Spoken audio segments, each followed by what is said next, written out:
I've been thinking a lot about food lately.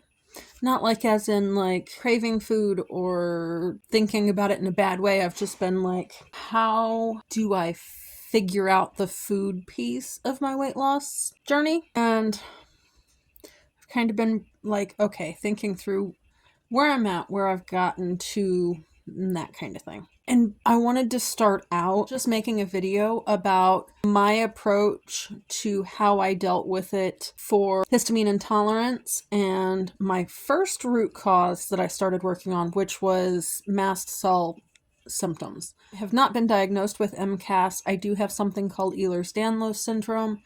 And when I was diagnosed with histamine intolerance, the functional doctor that diagnosed that also, like, I was questioning, what causes that? How do I get rid of it type of thing. And of course she told me, just Google the low histamine diet. Yeah, anyway. But I was thinking PCOS. I had read enough about it. I was thinking that was kind of where the hormone symptoms I had been having the last couple of years were at. That does happen to be a root cause for histamine intolerance if you're unaware of that.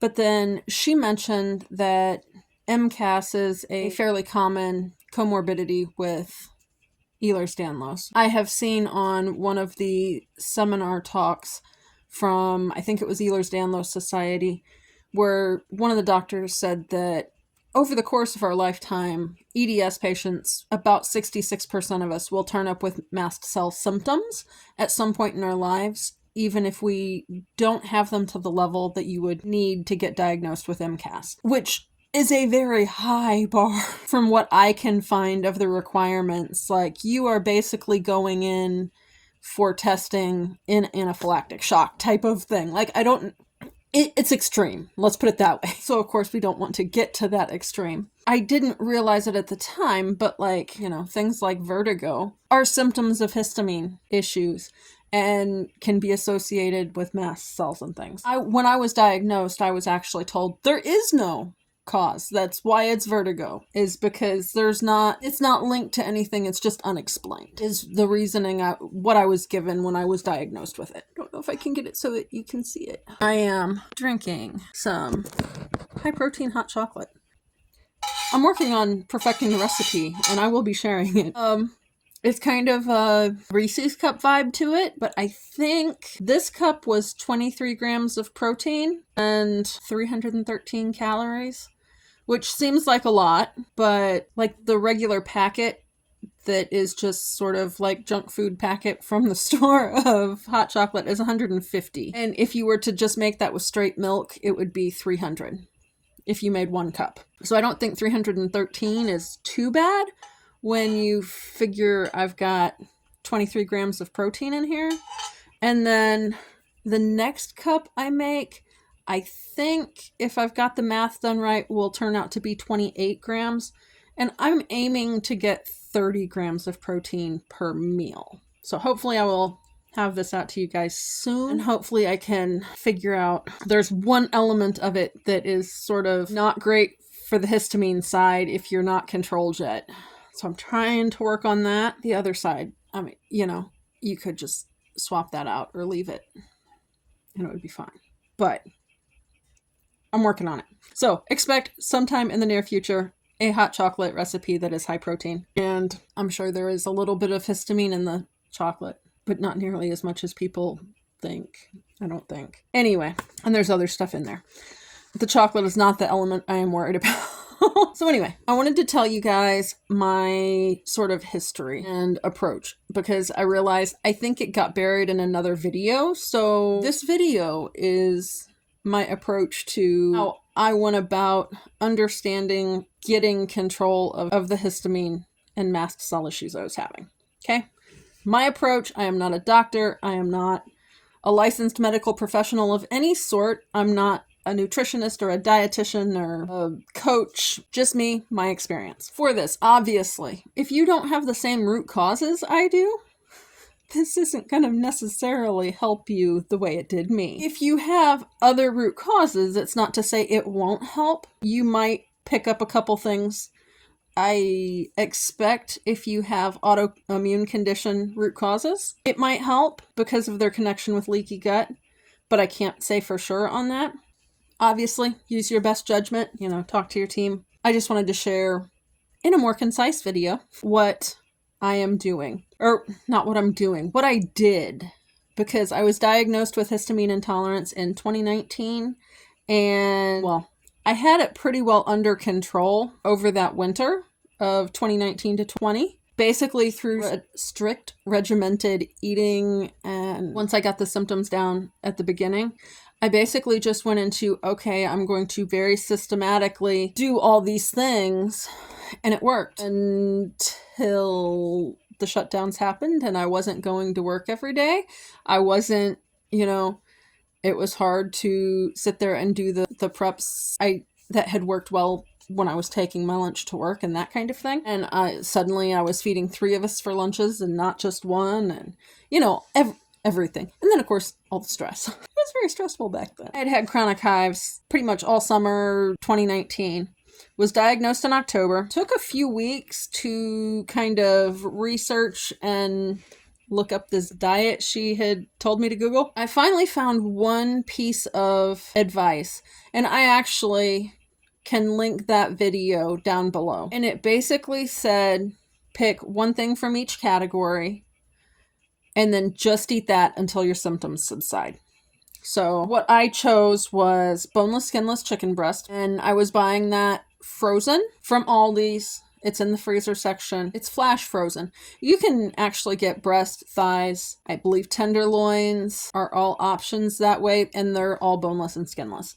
So, not everybody is going to work well with that, but I didn't react to chicken once I cut out things like skin and bone and buying it refrigerated instead of frozen. If you are buying it frozen, chances are it was processed, kept cold, frozen, probably fairly soon, and then has to be kept frozen for food safety guidelines. So you're looking at it going from processing to freezing to shipping frozen to being stored frozen to being sold frozen. So the time it's going from their freezer case to your house and wherever you put it, if you put it directly in the freezer, it's going to stay frozen.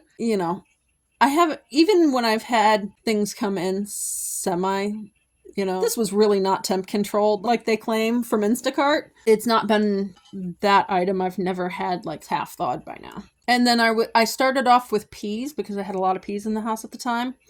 Those are going to be higher lectin. When I ran out of peas, I switched to broccoli, which is a low lectin, low histamine option. And I was doing white jasmine rice, which is what I had, and I'm pretty sure I didn't react to it. Pretty sure I do pressure cook it. So maybe if I cooked it on the stove, but it's also white rice. It doesn't have the bran or germ or anything in it. And blueberries. I chose blueberries for my fruit section. I wasn't reacting to milk, so I could make like a smoothie with blueberries and milk. So those were the things I chose. I ate those until things subsided.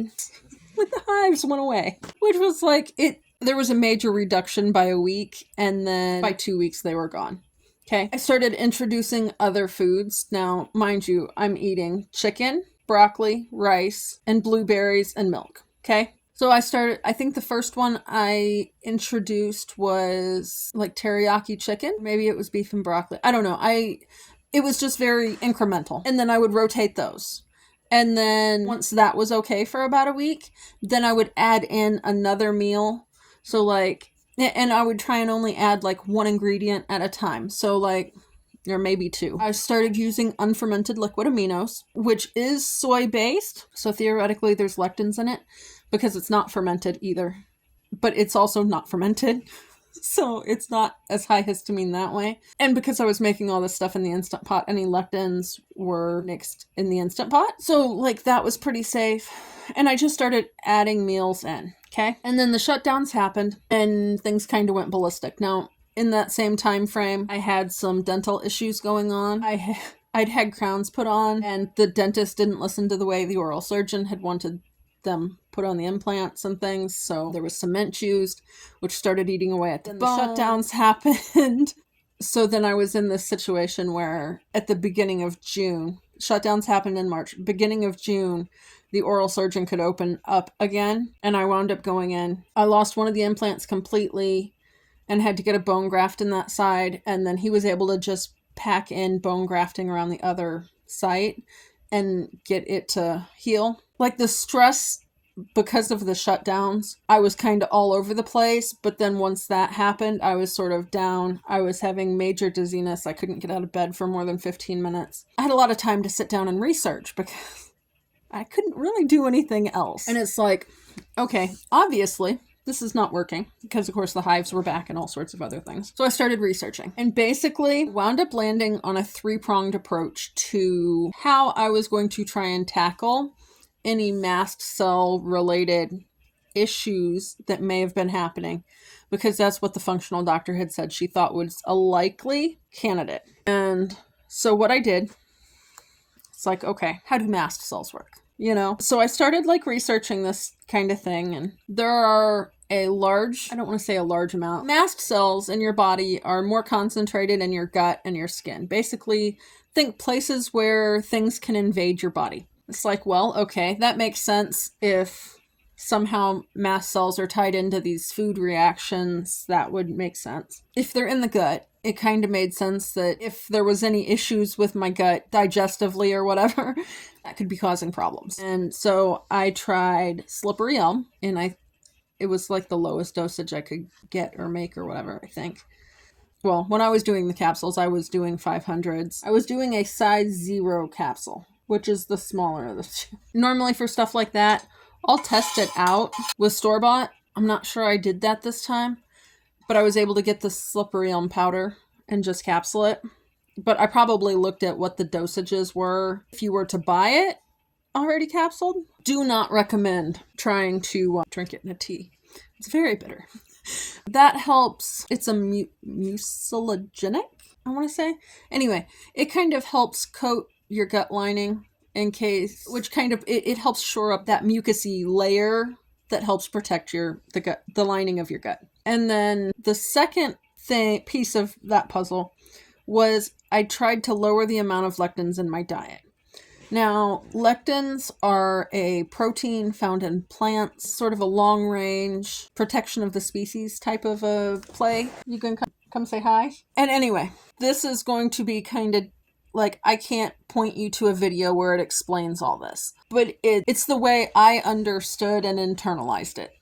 Lectins, they are in food. They are primarily like in grains. It's primarily in the bran and the germ. They're high in things like beans and legumes. They're, I believe, kind of all throughout squash, because I don't eat the skin and seeds of squash, and I still have problems with those. And I don't believe that's any sort of an oxalate issue. They are found in things like nightshade vegetables, where you're looking at skin and seeds again. I think they are throughout potatoes, possibly throughout eggplant. I haven't been brave enough to try eggplant. That was the first food sensitivity we ever found when I was 20. And as it turned out, a very high percentage of EDS patients have problems eating eggplant.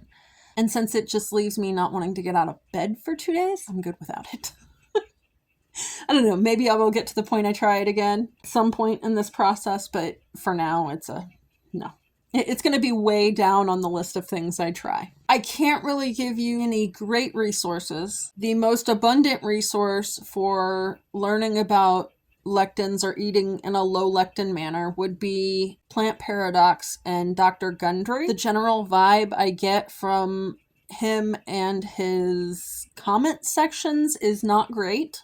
I'll just warn you that right now. He does lean plant-based, which I find interesting because most of the plant-based proteins are very high lectin. But I think from the standpoint that we just need to be getting more plants in our diet, I think maybe why he says because he is fine with people eating meat protein or animal protein too. Anywho, there are some studies and stuff on lectins that give insight and information on like plants, but not a whole lot. A lot of stuff it is just said and then leads back to him, but he doesn't really cite scientific study either. A lot of it's sort of, well, when I work with patients, it's this. And like some things, like he says you can't denature the lectins in oats, I'm sort of an experiment person. Like, I've just had to experiment with a lot of this stuff.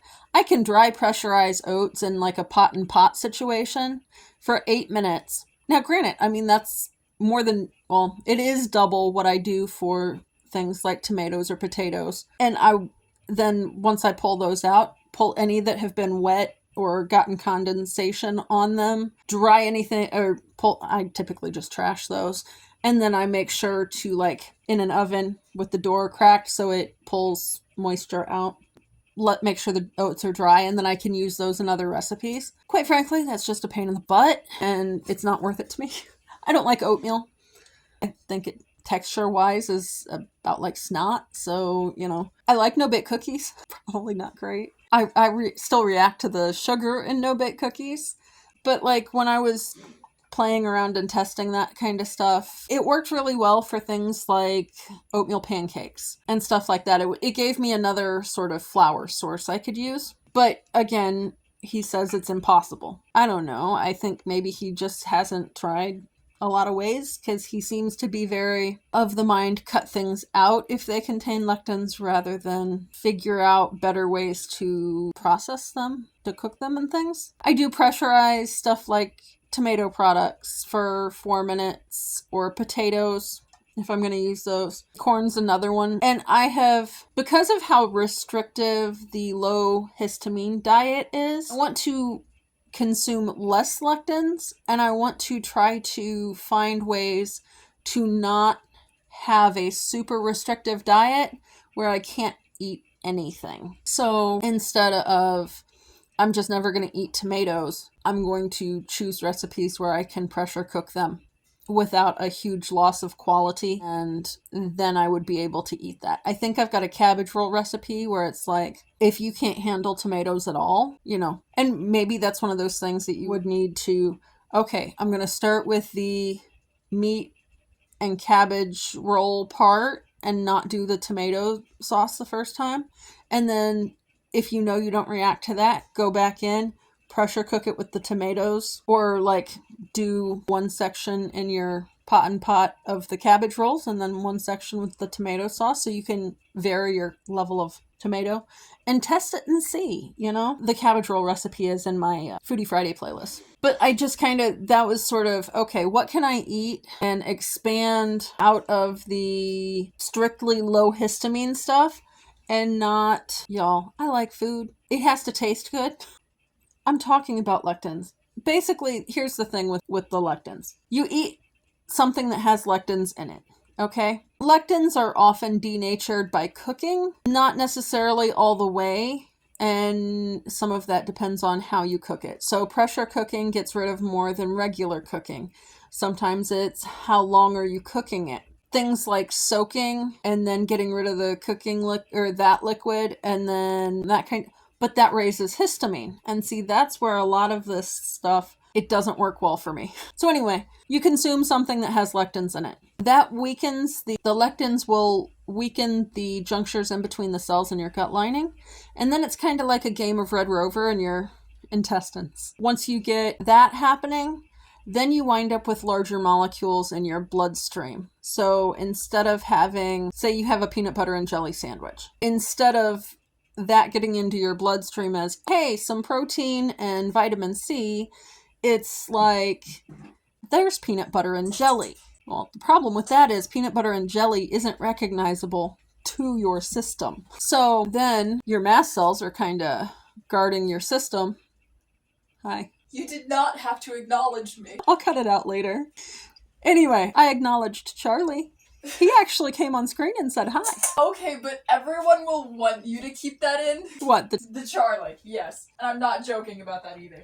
Okay, anyway, so once you have a game of Red Rover in your gut, then you have this issue where you've got larger and more permeability. This is what's called leaky gut. I'm sure there's a technical term for it. I don't know what that technical term is, but leaky gut's what I've always heard about it being called. And I know there's been some studies that relate to like autoimmune disorders and that kind of thing and leaky gut. So that's why I was thinking that it might be this sort of process I went through could possibly help if that's your root cause. Anyway, neither here nor there. Once you've got a leaky gut, you've got peanut butter and jelly in your bloodstream instead of protein and vitamin C. And then your mast cells are like, wait, what's that? I don't know what that is. And kind of freak out on you. Like I said, this is my very probably simplified version of how this all works, and definitely not in the scientific realm, but it's the way I internalized this process happening, okay? So anyway, you've got peanut butter and jelly in your bloodstream, and the mast cells see it. They don't recognize peanut butter and jelly. So they freak out and degranulate. And when that happens, it releases this sort of cocktail of, I think it was 16 or 20 different hormones and chemicals, including histamine, which is where it ties back into the histamine stuff. Because if you've got mast cells degranulating on a regular basis, it's going to raise your histamine levels. So if there's an easy way to reduce the amount of freaking out your mast cells do, guess what happens? Your histamine levels go down. The mast cells freak out. Well, what this cocktail does, it sets that, mind you, I have one of the big questions I had that didn't make sense to me at first. Mast cells are not actually in your blood. They're in the fluid, sort of in and around things. I don't know if that's lymph or if there's like something else they call it, but basically it's just outside of your blood vessels and things. Anywho, that cocktail enters the bloodstream and then calls in your immune system and your immune cells to fight off the invading peanut butter and jelly. My cat is looking at me like I'm on crack. He's probably wondering why I'm not sharing the peanut butter and jelly. He likes bread. Anywho, so the low lectin diet was the second prong to my three-pronged approach for dealing with the histamine issues with a mast cell root cause. Now, I did have two root causes because remember, I have the hormone issues with the PCOS stuff. That's what I'm working on now because one of the main causes of PCOS is actually insulin resistance. But, I didn't know where to start on that one at the time. And as I was watching various things, it made more sense because I had already gotten the chemicals out of the house and I'd already switched to washing with water for the laundry and stuff like that, which had helped some of the hormone issues. But I was sort of at that standpoint where I didn't know what else to do and I didn't really have anybody to help me with it. So anyway, I went on a lower lectin diet. Even at the best, I probably only did 90% on the histamine diet, 95%. After that first week or two, I didn't freak out if I was craving a piece of chocolate. I would still have it. Because after that first couple of weeks, it's like, okay, what's the worst that can happen? The hives are going to come back. I go right back to where I was at. But because I had gotten my histamine levels calmed down, that didn't happen. So just implementing some of the basics. I will talk about the basics. Probably the next food-related video will be sort of a back to basics. These are some things to think about in terms of dealing with food that has nothing to do with what you're eating necessarily in terms of food. So just changing little tweaks about how you operate in your kitchen that can help reduce your histamine levels before you even look at what you're eating. Anyway, third prong of the three-pronged approach was to try and figure out a way to help stabilize and calm down the mast cells. So they weren't as twitchy, or however, I don't know how you... Basically, when it comes to mast cell related issues, what I found was that it seems to be one of two camps. You either have too many mast cells, and I didn't really... there seems to be a few rare conditions where your body, for whatever reason, just has an overabundance of them. And then the other possibility is that they're just sort of trigger happy and twitchier than they should be. And so you just kind of need to get them to calm down a little bit. And I'm sure there are probably prescription meds, but I react to prescription meds, which seems to be a fairly common mast cell related issue. So that wasn't an option. I had already been taking lemon balm as a Hail Mary play that a friend of mine saw in Amazon reviews about lemon balm. She was looking for migraine help. And what people were saying was, well, it didn't help with my migraines at all, but I'm going to keep taking it because my dizzy spells went away. I'm like, I'll try it. At that point, I would have tried anything, and it worked. Now, I will say lemon balm was kind of finicky on dosing. Too much, and it causes migraines. So, of course, that's not good. I wound up, the brand I got, I don't even know what brand it was at the time. I wound up on like 2/3 of a dose. And then by the time I got to the histamine intolerant stuff, it was several years down the road. And it was kind of not always working. Granted, I mean, I was having more histamine issues is what the deal was. I added in moringa, and I was also already taking astragalus root, which I've seen 1 or 2 places mentioned as possibilities for that purpose, but then others say no. So I really don't know, but moringa has helped. It doesn't have as many issues. One possible side effect of moringa I have seen is that it can lower blood sugar. Depending on what your issues are, that can be a problem.